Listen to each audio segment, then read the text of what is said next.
నిజామాబాద్ జిల్లాలో కురుస్తున్న భారీ వర్షాలకు మోర్తాడు మండలంలో 10 గ్రామాలకు రాకపోకలు నిలిచిపోయాయి.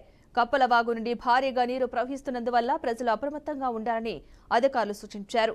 భారీ వర్షాల కారణంగా జిల్లాలో రెడ్ అలర్ట్ ప్రకటించారని, అత్యవసర పనులు ఉంటే తప్ప బయటకు రావద్దని అధికారులు చెబుతున్నారు.